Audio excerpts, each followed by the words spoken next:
Picture this. It's the turn of the 19th century, and you're standing in a room that's just thick with shadows and hushed whispers. Oh, totally setting the scene here. I love it. Right, because you're standing before a man who possesses a gift so intense, so completely beyond ordinary human comprehension that it actually borders on dangerous. Yeah, it's terrifying, honestly. It is. Imagine a man who can see across vast, impossible stretches of time and space.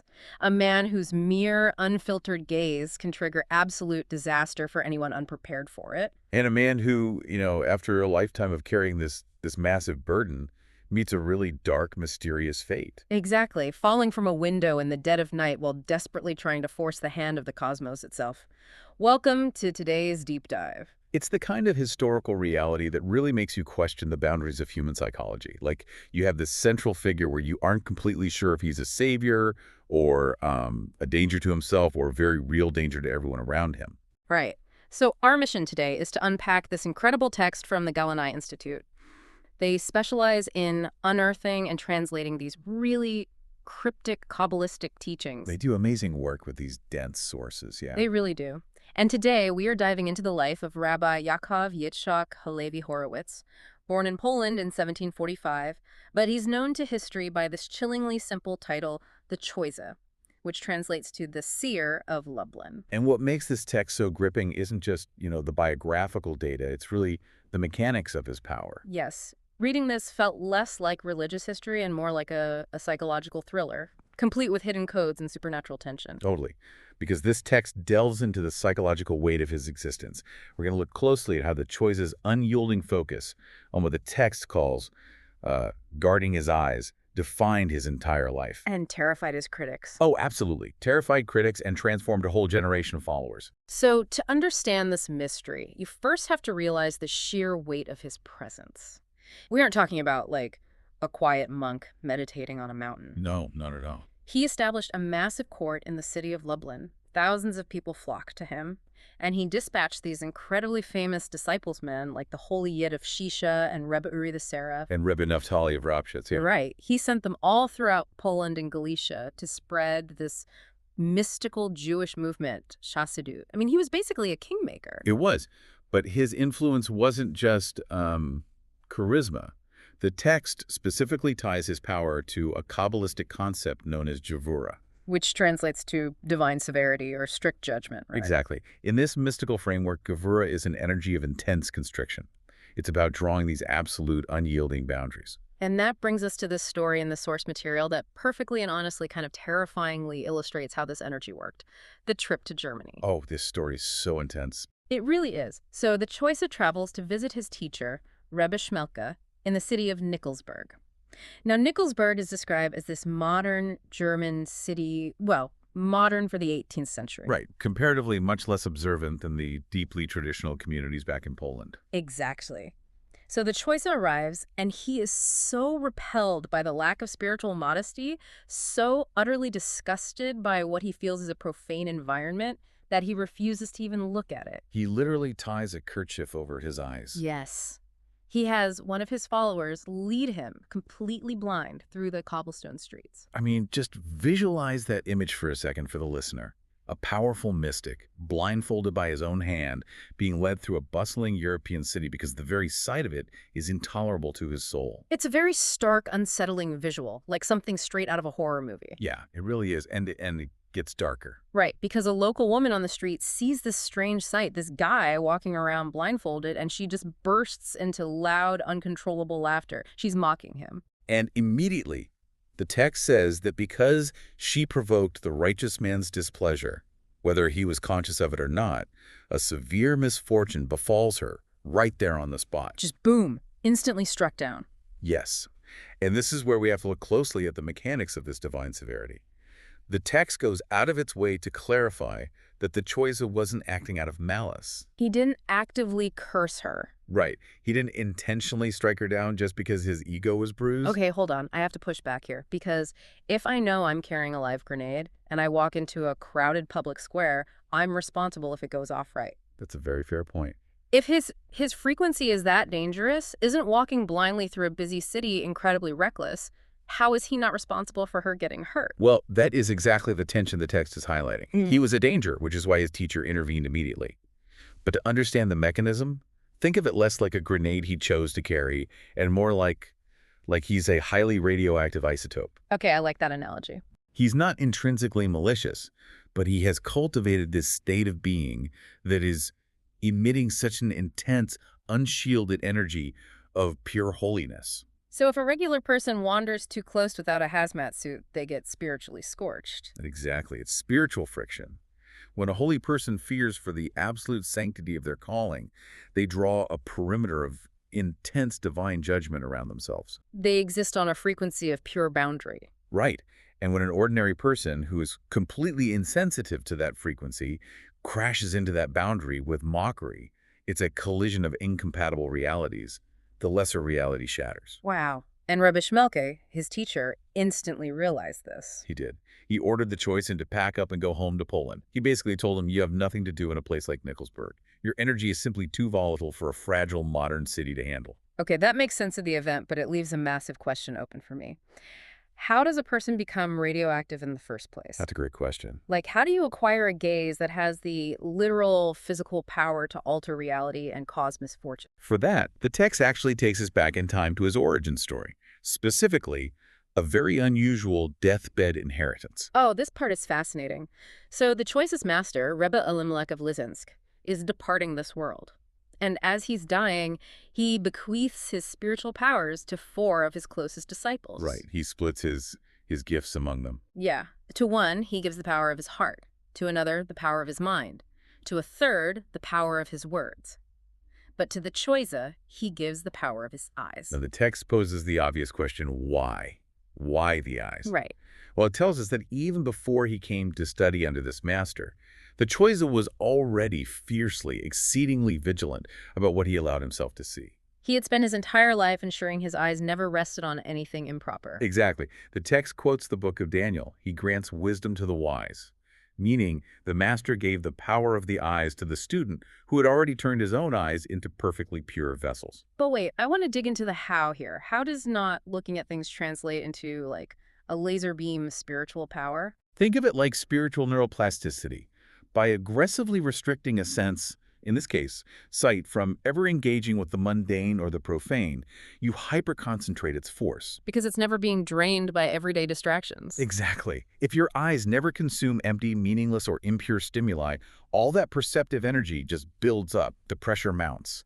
The Choizeh's sight became weaponized purity because it had never been diluted. But this intense, fortress-like way of interacting with the world wasn't the only way, right? Because the text sets up this brilliant ideological clash between the Choizeh and another major leader. It does. It poses a profound philosophical question about how spiritual leaders are actually supposed to interact with the messy reality of human existence. Right, so the Choizeh goes to visit Rebbe Baruch of Mizbu, who happens to be the grandson of the founder of the whole Hasidic movement. A very heavy hitter in this world. Exactly. So the Choizeh walks into the room for the 3rd Sabbath meal, and he freezes. He is absolutely shocked because there are women in the room during the Torah study. Which, for the Choizeh and his hyper-strict boundaries, is a glaring breach of protocol. Yeah, he challenges Rebbe Baruch immediately. He quotes scripture saying, "Is it not written, 'Turn away my eyes from beholding impropriety'?" And Rebbe Baruch's response completely flips the psychology of the moment. I love this response so much. It's brilliant. He says, "It is not written, 'Turn impropriety away from my eyes.'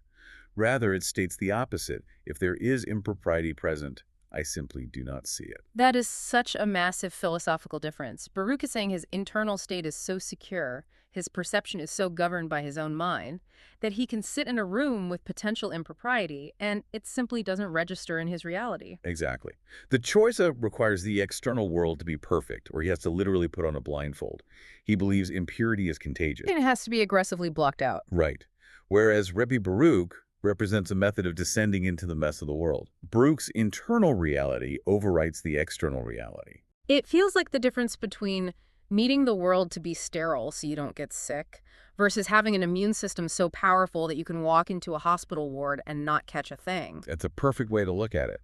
Both require immense spiritual strength, But the Choizeh simply couldn't risk the vulnerability. His power required the fortress. Which makes me wonder what actually happens when someone arrogant, someone who thinks they're invincible, actively tries to break into the Choizeh's fortress. That leads us to arguably the most suspenseful encounter in the entire text.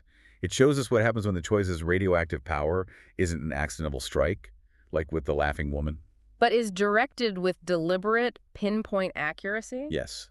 And to Rebbe Shalom of Kaminke. Okay, so at this time he's a young, brilliant, prodigiously gifted scholar, but he is not a follower of the Choizeh. In fact, he's a staunch opponent of this mystical movement. He's arrogant. He knows he's a genius. Right, but he gets forced into a confrontation. He's engaged to be married, and his wealthy prospective father-in-law makes his financial support conditional. Basically an ultimatum. Yeah. He tells the young prodigy, "We are going to Lublin. You are going to be tested by the Choizeh, and you must get his blessing, or the wedding is off." So you have this young, cocky genius walking into the Choizeh's court, completely underestimating the man he's about to face. He's probably expecting a battle of wits, right? Eh. Bracing for some incredibly complex, brain-twisting Talmudic riddle meant to stroke his ego. Oh, for sure. But instead, the Choizeh tells his attendant to bring a book, not a complex mystical tome. He asks for the Book of Leviticus, the most basic, fundamental text imaginable. I can just imagine the smirk on this kid's face. Well, the young prodigy later admitted that when he saw Leviticus, he nearly burst out laughing. He thought, this is how they test me, with a beginner's text. But then the trap snaps shut. The Choizeh opens the book to the portion of Kiddushin, which deals with holiness. And he looks at the young scholar and asks a painstakingly simple question. He says, do you know what the commentator Rashi writes on this word? And the prodigy, probably suppressing a massive smirk, recites the basic commentary: be separated from sexual immorality and from transgression. And then the Choizeh simply says, let us recite this together. They speak the words at the exact same time, and the physical effect on the prodigy is instantaneous and terrifying. He is struck as if by a physical blow. He says a shuddering seized his entire body. He begins to tremble so violently that he actually collapses. He has to be carried to a bed. He's bedridden for hours, violently shaking, becoming dangerously ill. Decades later, as an old man just recounting the story of speaking that one sentence with the Choizeh makes his entire body start to shake again. I mean, his ego is completely fundamentally shattered. Now, to understand the why behind this how, speaking a simple sentence, causes what amounts to a physiological seizure, we have to look at how the text contrasts this event. With the second story, right? Yeah, a seemingly identical story. Huh. Another famous rabbi, who would later author a work called the Tiferet Shlomo, was brought to the Choizeh, but he was brought as a young child. And the Choizeh did the exact same thing. He took the child aside, asked him what Rashi says on the word Kedoshim, and said, let us say it together. Be separated from sexual immorality and from transgression. But the child didn't collapse into violent tremors. No, he didn't. Instead of trauma, the child received a lifelong supernatural immunity. He later testified that he never, in his entire life, stumbled in matters of purity. So the words he spoke with the Choizeh became a permanent protective shield. Exactly. But I need to understand the mechanism here. How can the exact same action, reading the exact same sentence, physically shatter one person and perfectly shield another? The text describes the Choizeh's power as a form of spiritual procreation. When he locked eyes with you and spoke those words, he was actively planting a concentrated seed of pure holiness. Okay, so the reaction depended entirely on the vessel receiving it. Correct. The vessel being the person. The young, innocent child was an empty, pure vessel. When the seed of holiness was planted, it took root naturally and bore fruit for a lifetime. Because there was no resistance. Right. But the arrogant prodigy, his vessel was completely full of ego, pride, and opposition. So when that pure radioactive seed of holiness was planted inside the prodigy, it violently clashed with the impurity already occupying the space. Yes, exactly. Like an autoimmune response. The ego treats the pure holiness like a virus, and the body physically breaks down trying to process the spiritual exclusion of its own ego being dismantled. That is a perfect way to describe it. And ultimately, both the child and the prodigy grew up to be great, righteous leaders. The Choizeh's gaze forced them both into transformation. It just required a much more agonizing demolition for the one who resisted. Exactly. It's profound. It's incredible. But, you know, a man who lived his life wielding such intense, volatile forces was bound to meet an equally atmospheric and mysterious end. Oh, his final act is straight out of a novel. So what actually happens on the night he falls? This brings us to the end of his life. where the historical record blends seamlessly with this profound Kabbalistic mathematics. The year is 1814. It is the eve of Simchat Torah. Which is a holiday normally defined by joyous dancing. Right, but the choice is not celebrating. He is engaged in intense, desperate spiritual exertions. He is actively trying to hasten the final redemption. He's trying to force the arrival of the Mashiach, the Messiah. He's trying to push the cosmos past its breaking point. He is. And in the midst of this terrifying spiritual effort, in what the text simply calls wondrous and mysterious circumstances, the Choizeh falls from the second-story window of his room. Just a shocking event, a tragic break in the tension. He survives the fall, but his body is completely shattered. He lies bedridden in agony for nearly a year. And then he finally departs this world. But it's when he dies that unlocks the hidden cipher at the end of this entire mystery. He dies on the 9th of Av, known as Tisha B'Av, in the year 1815. And to understand the weight of this date, we have to look at the Kabbalistic code provided in the text. Historically, Tisha B'Av is the darkest day on the Jewish calendar, a day of mourning for the destroyed temples. But mystically, it is also the day the Mashiach is destined to be born. Right. And the text draws this incredible mathematical alignment, a gematria, to prove that his death wasn't just some random tragedy. But you have to explain the math here, because you can't just throw out the numbers without showing the work. Fair enough, yeah. The text says that the numerical value of the date Tisha B'Av is 780. Right, 780. And it claims that 780 perfectly matches the value of the name Joseph, who is the archetypal biblical figure known for guarding the covenant and resisting temptation, the exact things the Choizeh spent his life guarding. Exactly. The thematic link is perfect. But wait, standard Hebrew numerology for the name Joseph Yosef adds up to 156, not 780. So how do they bridge 156 to 780? Because that's a massive jump. It is, but they bridge it through a highly specific method taught by the 16th century mystic, the Arizal. It's called panim v'akor, which translates to front and back. Front and back. Okay, how does that work? It's an accumulative, expanding way of spelling a word. Imagine building a pyramid out of the letters of a name. You don't just add up Y-O-S-E-F. So you layer it. Yeah, exactly. You take the first letter, then you take the first and second letters together, then the first, second, and third. You build the word layer by layer from the front, taking the numerical value of each layer. Okay, I follow. And then you do the exact same thing, dismantling it from the back. It represents a holistic, all-encompassing revelation of that concept. So when you add up the numerical value of all those compounding layers of the name Yosef, It hits exactly 780. precisely 780, that is wild. It is. The guardian of the covenant matches the darkest day of the year perfectly. It's literally a hidden equation validating his life's work. But there's a second piece of math, too. Oh, right, the phrase about the Messiah. Yeah. The text points out that if you take the Hebrew phrase, Mashiach is born on Tisha B'Av, the numerical value of that entire sentence equals the exact value of the angelic exclamation from the book of Ezekiel. Holy, holy, holy. Holy, holy, holy. It's staggering. And this is where the mechanism of his life and his death just lock together. If you pull back and look at the causality of all these numbers, it's breathtaking. Because the text is telling us that the Choizeh's fall from that window and his subsequent death on that specific day wasn't a failure. No, not at all. Yeah. It wasn't a tragic accident of a man losing his balance in the dark. It was the coded culmination of his mission. His entire existence was about guarding pure holiness and spiritually procreating a new generation of righteous leaders through the sheer force of his boundaries. And by dying on the day the Messiah is born, his departure was mathematically and spiritually intertwined with the birth of ultimate cosmic redemption.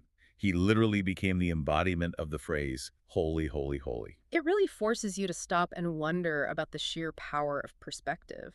The Choizeh shaped his entire reality and the reality of everyone who came near him by what he rigidly refused to see. Which is such a contrast to Rebbe Baruch, who shaped reality by allowing himself to be in the darkness without letting it touch his inner sight. Right. It asks us a profound question about how much of the world around us is dictated by the boundaries we place on our own perception. It really does. It's a heavy thought.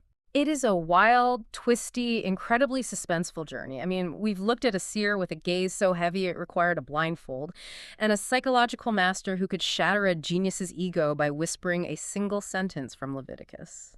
And a man whose mysterious fall from a midnight window perfectly aligned with ancient cosmic codes. Exactly. And that leaves us with one final lingering thought for you to ponder long after this deep dive ends.